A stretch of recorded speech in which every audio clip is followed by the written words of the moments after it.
Mais voilà, censurer, c'est protéger les Français parce que ça va être le chaos dans ce pays. Vous dites, nous on est grossier vulgaire, vous le dites bien sûr avec ironie. Vous êtes convaincu malgré tout que votre stratégie est la bonne? Vous ne renverserez pas le gouvernement, vous n'avez pas remporté la ville de Saint-Georges-en-Val-de-Marne. Mais on verra, vous n'avez pas remporté... l'élection de dimanche, on a le résultat.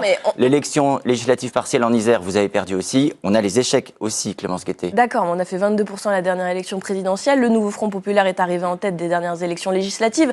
Donc vous me permettrez de mettre à distance un petit peu tous vos commentaires négatifs.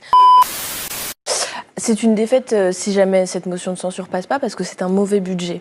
En fait, je trouve qu'à force à force de commenter les commentaires, on finit par perdre de vue ce qui est en jeu. En réalité, c'est un budget qui est austéritaire comme jamais ça a été le cas. On a censuré Barnier pour moins que ça parce qu'on sait que le budget Bayrou est pire que le budget Barnier. C'est quand même 6,4 milliards de recettes en moins, 6,2 milliards de coupes budgétaires en plus. Donc ça va avoir des conséquences très concrètes en fait.